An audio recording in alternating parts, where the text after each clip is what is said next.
Réforme urgente, un Pichet en barbotine d'Onin, 1906, cours d'histoire de l'art. Alors aujourd'hui, je vais vous présenter un objet que moi j'aime beaucoup, qui est très amusant. C'est un petit pichet, donc qui servait à transporter de l'eau, du vin, donc un pichet tout à fait classique, que beaucoup de Français ont dû utiliser sur leur table à midi, le dimanche. Un pichet qui a été construit et fabriqué en grande série, on en trouve assez facilement dans les ventes aux enchères, dans les vides-greniers. Vous en avez pour 200 € sur eBay. C'est une arnaque, vous en trouvez très fréquemment à 70, 100 € dans les ventes aux enchères, c'est son prix. Donc un pichet fabriqué en très grande quantité, qui n'a pas une très grande valeur, mais qui a surtout un intérêt historique que je vais essayer de vous présenter et de vous faire partager avec moi. Alors, il s'agit d'un pichet anthropomorphe, donc à visage humain, à corps humain. C'est en fait une caricature, un portrait de Théodore Baudon. Théodore Baudon, c'est un député radical, républicain, et il est représenté ici d'une manière très amusante, puisqu'il tient dans sa main une espèce de pancarte. Main droite, il tient cette pancarte où il est inscrit très distinctement réforme urgente. C'est un député, il a une réforme à défendre, nous verrons laquelle dans quelques instants.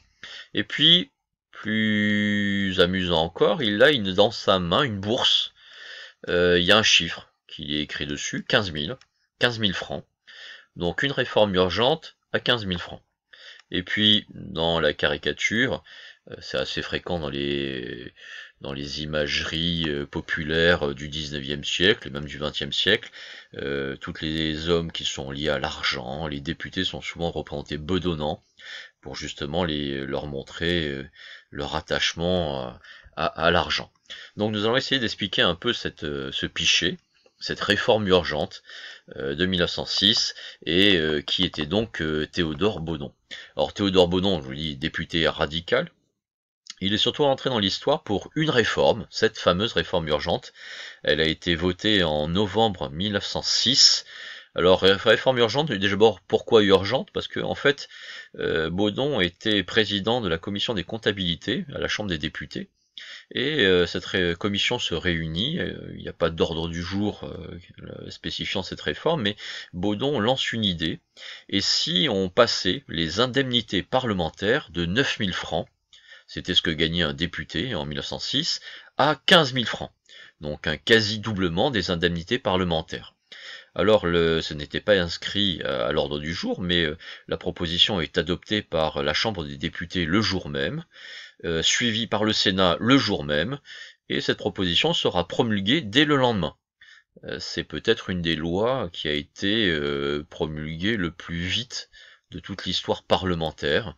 En moins de 24 heures, on débat, on fait 2 votes dans 2 assemblées différentes, et on promulgue. Donc à partir de novembre 1906, les députés auront donc des indemnités de 15 000 francs. D'où la petite bourse, vous vous rappelez, que l'on voyait ici dans la main gauche, et cette réforme urgente, puisqu'effectivement elle a été votée à une vitesse absolument faramineuse. Alors ça provoque à la fois de l'hilarité, cela provoque à la fois un sentiment anti-parlementaire, de rejet, puisqu'effectivement, par exemple, si on prend le journal, alors certes antisémite, anti-parlementaire, La Libre Parole, mais le journal La Libre Parole va titrer dès le lendemain au voleur, on vole le contribuable français pour enrichir des politicards, pour enrichir toute cette clique de parlementaires qui sont déjà bien gras et n'ont pas besoin d'argent. C'est l'argumentaire que vous retrouveriez dans cet article sur les indemnités parlementaires. Alors, évidemment, ça peut paraître choquant, vous imaginez, on double presque les indemnités parlementaires. Il faut aussi le voir comme un progrès, en tout cas une avancée vers un phénomène qui aujourd'hui nous paraît tout à fait normal. Le métier politique devient une profession à proprement parler. Auparavant, les politiciens, les députés faisaient ça en dilettante, ils faisaient ça comme un hobby, ils faisaient ça parce qu'ils étaient d'ascendance aristocratique, ils faisaient ça comme du bénévolat.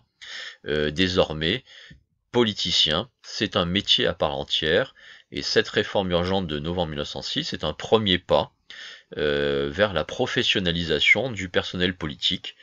Ce personnel politique a un véritable salaire, un salaire qui leur permet de vivre dignement, voire même plus que ça. Donc beaucoup de critiques. Le journal La Croix, par exemple, va attaquer cette réforme. Le journal La Croix catholique va faire remarquer que c'est Théodore Baudon, un radical. Les radicaux sont anticléricaux. Les radicaux, en 1905, avaient fait adopter la séparation de l'Église et l'État. Un an plus tard, ils font adopter le doublement des indemnités parlementaires. Donc évidemment, la Croix ne manquera pas de souligner que, outre l'anticléricalisme, les radicaux aiment l'argent. C'est de bonne guerre en tout cas. Il ne faut pas imaginer que les parlementaires ont tous applaudi cette réforme urgente. Alors j'en veux pour preuve un personnage qu'on a un peu oublié, c'est dommage, il s'appelle Charles Benoît. Alors Charles Benoît, c'est un homme qui est un républicain, plutôt modéré d'ailleurs. Il était professeur de droit constitutionnel à ce qui à l'époque était l'école libre des sciences politiques, c'est-à-dire Sciences Po. Il avait fait en 1905 un projet de code du travail. Il s'était intéressé à la question du travail, à la question ouvrière. Il avait écrit un livre sur les ouvrières, par exemple. 1917, il est proche d'Aristide Briand, qui lui confie la mission de rédiger un rapport sur les buts de guerre de la France pendant la Première Guerre mondiale. Bon, 1917, il était peut-être temps d'y penser. Et Charles Benoît va s'opposer, en tout cas il va être assez sceptique sur cette réforme urgente, adoptée un peu en catimini. Il décrit notamment, la réforme vient d'être adoptée par la commission, et il rencontre un de ses collègues, l'ancien socialiste Claude Gouja, député de la Nièvre, et il raconte sa rencontre dans la rue proche du Parlement. Je ne lui avais auparavant que très rarement adressé la parole, mais il était ému, chauffé, littéralement vibrant. Tandis que vous promenez, me dit-il, nous avons travaillé pour vous. Vous avez à présent 15 000 francs. Je fus littéralement cloué sur place. Charles Benoît, lui, ce qui le choquait, c'était bon, la réaction de l'opinion publique, et puis surtout le coût exorbitant, l'augmentation du budget. Donc lui avait proposé par exemple, il fut pas le seul à le faire, de diminuer le nombre de députés pour compenser l'augmentation des indemnités. On double les indemnités, mais le nombre de députés passera de 577 à 400. C'était sa proposition et il ne sera pas suivi. Charles Benoît, finalement, va être de plus en plus déçu par la démocratie, va être déçu par le système républicain. Cette réforme sera une étape parmi d'autres dans cette déception. Pour lui, la démocratie doit mener à ce genre de petites choses. Et finalement, en 1928, il va rallier l'action française royaliste de Charles Maurras. Claude Gouja, lui, il n'a pas une très très bonne réputation dans l'histoire. Alors j'en veux pour preuve cette caricature de l'Observateur du Centre du 27 février 1909. On n'a pas oublié que Claude Gouja avait voté la loi des 15 000 francs. Et on le voit ici, alors cette caricature s'appelle Sa Majesté Claude Gouja, grand officier de la carotte parlementaire. On le voit ici sur une espèce de char, avec un chapeau, sur lequel il est écrit la réforme des 15 000 francs. Et puis la réforme, c'était le nom du journal qu'il possédait dans la région de Nevers. Il est assis sur un espèce de cheval d'arçon, sur lequel on voit très clairement écrit 15 000 francs. On lui reproche encore ce vote. Le char est tiré par ici, a priori, ce qui doit être une chèvre ou un mouton. Ici, un âne. Ce sont les électeurs qui sont assez bêtes pour voter pour lui. Et ces électeurs, on les revoit là. Ils sont dans une auberge qui s'appelle à la Bonne Galette, qui rappelle que Claude Gouja a été très connu notamment pour faire de très jolis cadeaux à ses électeurs pour les inciter à voter pour lui. Donc cette réforme urgente de novembre 1906, on peut le voir de deux manières. C'est à la fois un premier pas vers la professionnalisation des hommes politiques, et c'est également un moment d'antiparlementarisme qui est très clair dans cette caricature. Alors de ce point de vue-là, notre petit pichet des faïenceries d'Onin, C'est quelque chose qui témoigne de ce moment d'anti-parlementarisme. Il ne faut pas forcément prêter une pensée politique aux faïenceries d'Onin. Les faïenceries d'Onin faisaient une grande production, une production de masse. Donc pour eux, l'objectif c'est de satisfaire le goût majoritaire. Mais ça montre bien que dans l'esprit des patrons des faïenceries d'Onin, se moquer de Théodore Baudon et de sa célérité à augmenter son indemnité parlementaire était quelque chose qui était partagé par la majorité des Français. Donc ici, un exemple parmi d'autres d'antiparlementarisme. Alors c'est vrai que étudier les pichets et les faïences pour l'historien, c'est pas fréquent. On ne pense pas forcément à ce type de matériaux, on pense toujours aux archives, aux livres, aux documents, aux télégrammes, et je ne sais quoi d'autre. C'est vrai que étudier la faïence, étudier des pichets pour parler d'histoire, c'est un peu surprenant, mais certains historiens s'y sont lancés, et notamment, voilà, il y a ces types d'objets qui sont très intéressants. C'est ce qu'on appelle alors soit des assiettes historiées ou des assiettes parlantes, c'est-à-dire des assiettes qui racontent une histoire. Là, par exemple, vous avez la manufacture de Choisy-le-Roi qui, en 1889, a édité une série d'assiettes intitulées Les Candidats. C'était des assiettes qui produisaient en grande quantité. On les sortait le dimanche pour le dessert. Et on se moque ici gentiment des députés et de leurs mœurs. Je vous lis la légende de l'assiette. Toi qui es malin, pour lequel tu voteras? Je sais point. Difficile de deviner lequel de ces candidats-là se moquera le moins de moi. C'est une façon de dire qu'il ne faut pas croire les hommes politiques, et c'est vrai qu'étudier les assiettes anti-parlementaires est une façon de percevoir la mentalité des Français à l'égard du politique, et la méfiance des Français à l'égard de leurs hommes politiques qui ne datent pas d'aujourd'hui. Alors toujours Choisy-le-Roi, toujours la même série d'assiettes intitulée Le Candidat. Vous avez ici un candidat au poste de député qui arrive ivre-mort chez lui. Sa femme lui crie dessus, mais mon pauvre ami, les électeurs ne se contentent pas de qu'on leur paie à boire, désormais il faut boire avec eux afin qu'on ne leur serve pas de la piquette. Et donc là aussi c'est une façon de parler des achats de vote, par les petits cadeaux, voilà.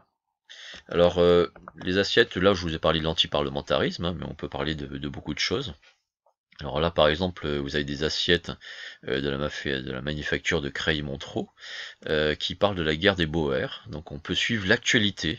Vous avez beaucoup d'assiettes qui vous parlent des campagnes coloniales, la campagne de Tunisie. Vous avez beaucoup d'assiettes qui vous parlent de l'armée. La canonisation de Jeanne d'Arc va arriver bientôt. Elle est béatifiée en 1909, elle est canonisée en 1920. Donc vous avez beaucoup d'assiettes qui parlent de Jeanne d'Arc pour la populariser.